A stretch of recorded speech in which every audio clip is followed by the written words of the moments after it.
Bonjour David Sénat. Bonjour. C'est quoi un avocat général? C'est un magistrat qui soutient l'accusation, qui soutient les dossiers devant les cours d'assises, notamment, mais en ce qui me concerne, des cours d'assises, qui donc s'efforce de convaincre une cour d'assises de la culpabilité d'un accusé, qui démontre la preuve de la culpabilité à l'aide des éléments du dossier et qui propose une peine en répression, en rétribution du crime qui a été commis. Et je vous pose cette question parce que la première question que vous posez dans votre livre, c'est l'avocat général existe-t-il? Oui, parce que l'expression, dans le fond, elle instille un peu le doute. Le titre instille le doute. Avocat général, est-ce un avocat, est-ce un magistrat? Que veut dire ce mot de général? Tout ça suscite l'incompréhension. Avocat général, c'est un magistrat. Le mot de général signifie simplement qu'il porte des valeurs d'intérêt général qui défendent les intérêts de la société. D'accord. Alors, vous avez vu passer pas mal d'affaires.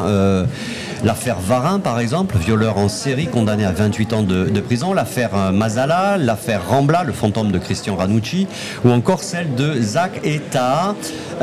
Pourquoi avoir écrit ce livre? Pourquoi vous sentiez,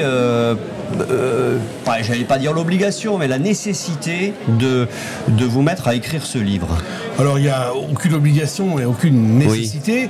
Il y a simplement la conscience qu'il faut expliquer, il faut tenter d'expliquer, ce qui est très compliqué chez nous, le fonctionnement des choses, qui est mal connu, qui est parfois représenté de manière inexacte, inappropriée, mais... C'est un œuvre de pédagogie, en fait, c'est ça que vous voulez faire? Il y a une dimension de pédagogie d'une certaine manière.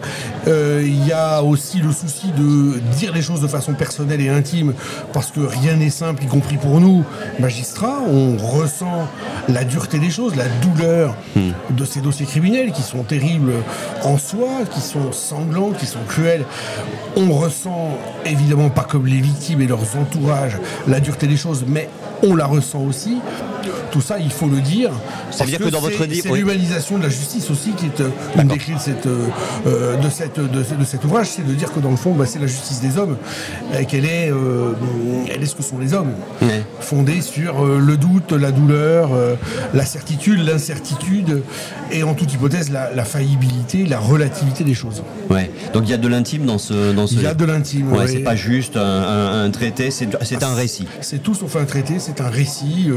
C'est ce qui rend subjectif, profondément subjectif. C'est ce qui rend l'exercice hyper intéressant. Je revendique cette subjectivité, quitte à être contredit, et c'est normal de l'être, bien entendu.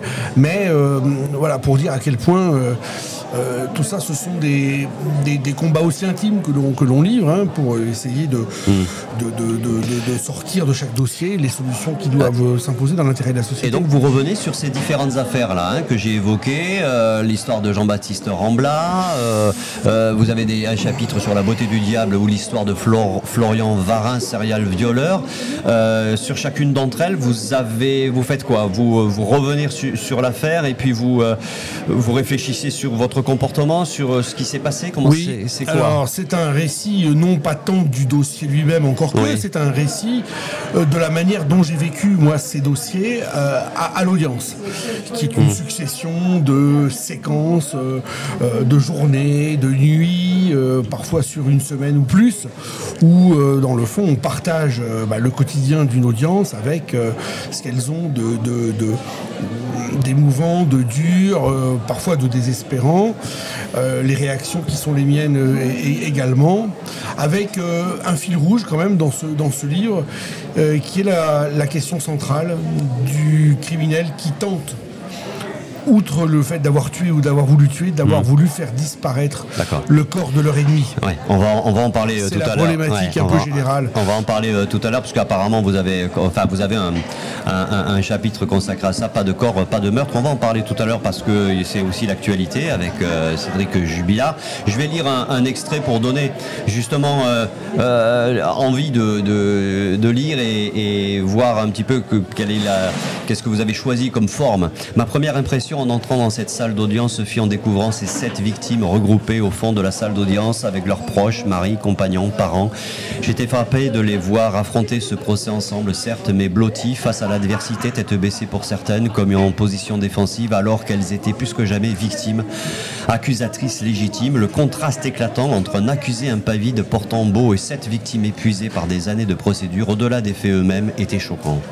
Voilà, ça c'est clairement subjectif. C'est totalement subjectif. C'est l'impression que j'ai eue en entrant dans la salle d'audience de la cour d'assises du Tarn-et-Garonne à Montauban. Et cette image, je l'ai eue, elle ne m'a jamais quitté.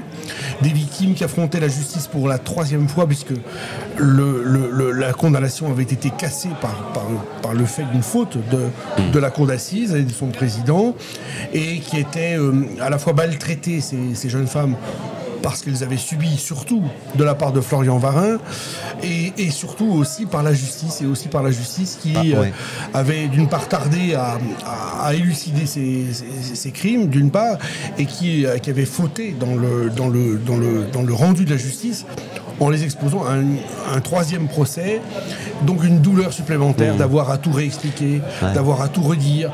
Expliquer un viol, il n'y a rien de plus terrible pour une femme. L'avoir subi, c'est terrible, mais le redire pour non pas la 3e fois, parce qu'elles l'ont raconté avant à des enquêteurs, à des psychologues, à des médecins, à des avocats, à des tas de personnes dans leur famille. Il faut le redire encore une fois publiquement. Donc on leur avait infligé une douleur terrible, et cette douleur, je l'ai vue en première intention, face à quelqu'un qui, lui, n'avait aucun scrupule. Mais c'est souvent le reproche qu'on peut faire à la justice ou même aux... Enfin, je vais changer, je ne sais pas ce que je veux dire. Souvent, ce qu'on entend, c'est que les gens disent on s'occupe très peu des victimes et on se préoccupe trop souvent des accusés. Est-ce que vous êtes d'accord avec cette sentence presque qu'on entend assez régulièrement? Que les victimes sont un peu négligées par la justice, mais aussi parfois par les policiers, par l'enquête. Elles le sont encore beaucoup trop. Dans cette affaire Varin, elles l'ont été particulièrement.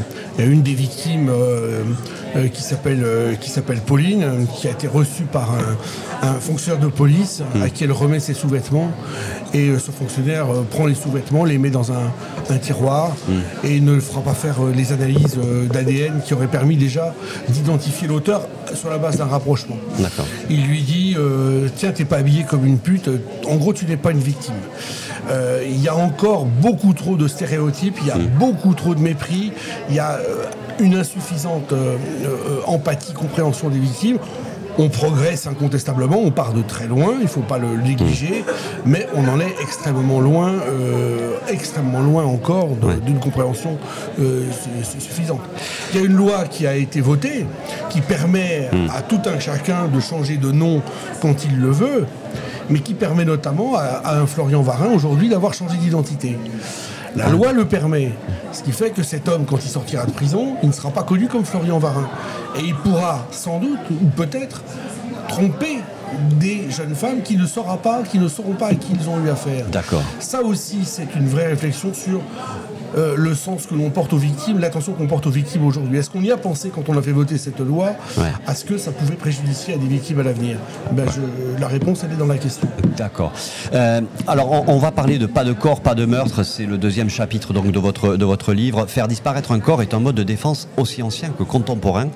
On peut y voir autant la volonté d'échapper à des poursuites et à une condamnation pénale qu'une fuite par rapport à des responsabilités morales trop lourdes à supporter. Depuis une semaine, je suis le procès de Cédric Jubilard à la cour d'assises d'Albi. On est dans cette situation. Pas de scène de crime, pas de corps et pas tant de preuves que ça. Des faisceaux, d'indices, mais pas beaucoup de preuves. C'est difficile ce genre d'affaires. Et comment, quand on est un avocat général, on se comporte dans ce genre de situation? Parce que là, c'est de l'intime conviction à la fin du procès. Alors, l'absence de corps, c'est une difficulté pratique, évidemment, puisque déjà, on peut dire, certains peuvent dire, on ne sait pas avec certitude que la victime est vraiment morte. C'est déjà une première difficulté. Il faut après repartir, je dirais, des choses essentielles. Faire disparaître un corps, c'est déjà le signe qu'on a voulu échapper à la police, à la justice et à ses responsabilités. Et donc, d'une certaine manière, c'est déjà dire que le criminel a organisé les choses, qu'il a pensé aussi aux conséquences et qu'il se croit plus fort que la justice des hommes et peut-être que la justice divine. Et il faut rappeler que par ailleurs, les preuves, elles ne résultent pas que d'un corps, mais qu'il y a d'autres éléments qui peuvent faire preuve dans la conviction qu'un crime a été commis. Il ne suffit pas, encore une fois, de dire il n'y a pas de victime, on ne sait pas où elle est, pour dire qu'on n'a pas voulu la tuer. Il y a d'autres raisons qui permettent d'y pourvoir. Il y a le mobile, il y a une mésentente avec un conflit qu'on peut avoir entre un auteur et sa victime, il y a les conditions dans lesquelles elle disparaît, il y a aussi des éléments matériels qui peuvent dire qu'il y a eu des éléments de violence dans tel ou tel dossier. Je ne parle pas d'un dossier en particulier. C'est une fuite devant le réel, mais c'est une fuite qui en même temps rapproche l'auteur de la scène de crime qu'il a voulu effacer. Parce que dans le fond, celui qui fait disparaître, il est assez naturellement désigné par sa proximité. Il faut encore revenir à cela. D'accord. Encore faut-il savoir si vraiment il l'a fait disparaître. C'est parfois très compliqué. Mais bien entendu. Sur l'affaire Jubilard, il y a quand même quelque chose de particulier. 300 journalistes accrédités, une pression médiatique qui pèse sur la famille, puisqu'elle ne s'en est pas cachée devant la cour d'assises. Ils ont répété que c'était quelque chose de difficile pour eux. Deux questions. Comment comprendre que des affaires comme celle-là trouvent plus d'écho dans la presse que d'autres? Et deuxième question, est-ce que ça sert véritablement la justice, cette pression médiatique? Alors, à la première question, je réponds que la fascination, elle résulte du fait qu'on est au cœur du mythe du crime parfait. On est au cœur de ce qui, finalement, est un fantasme absolu, c'est-à-dire le crime qui ne sera jamais élucidé, peut-être, parce qu'on n'a pas retrouvé la victime. Et ça, c'est, je dirais, l'idéal de tout criminel, réaliser le crime qu'on n'arrivera jamais à élucider. Et ça fascine depuis toujours. C'est l'affaire Sezdek, dans les années 20. Ce sont des affaires beaucoup plus récentes. Plus près de nous, ici, dans la région toulousaine, c'est évidemment l'affaire Viguier, mais il y en a énormément. Il y a donc une fascination pour celui qui a peut-être réalisé le crime parfait et qui, en plus, représente aussi un personnage ancré dans un territoire, dans une histoire. L'affaire Viguier évoquait un certain contexte toulousain, un certain milieu social. L'affaire Jubilard évoque un autre contexte social, socio-économique dans le nord du Tarn, nettement moins favorisé, avec une histoire plus compliquée. Et il y a aussi une histoire humaine qui intéresse. À la deuxième question, cette pression, elle a des inconvénients évidents, mais elle a aussi l'avantage de montrer les difficultés de la justice. La difficulté qui est celle de l'office du juge. Dans l'affaire Jubilard, est-ce qu'il fallait ou non qu'il y ait un débat, ou est-ce qu'il fallait classer l'affaire? La justice s'explique devant l'opinion publique, devant la société, et à la fin, la société aura le dernier mot et dira si oui ou non il est coupable. Il y aura un débat contradictoire devant les médias et on aura montré aussi les limites de la justice, les difficultés de l'enquête, les premières investigations qui n'ont pas forcément été idéales, la constatation, les premières constatations sur une scène qui était peut-être pas une scène de crime, mais pas très très loin. Une disparition inquiétante qui aurait pu être déjà beaucoup plus tôt considérée comme une scène criminelle et qui aurait dû peut-être être gelée, être vitrifiée pour qu'on conserve des preuves dont aujourd'hui on déplore l'absence. Ça montre aussi des erreurs que peut-être demain on ne commettra plus. On retrouve dans l'affaire Jubilard les critiques qu'on faisait à l'affaire Grégory dans les années 80, il y a 40 ans, plus de 40 ans. Des premières constatations qui ont été peut-être imparfaites, incomplètes et qui aujourd'hui sont difficiles à rattraper. Si vous voulez en savoir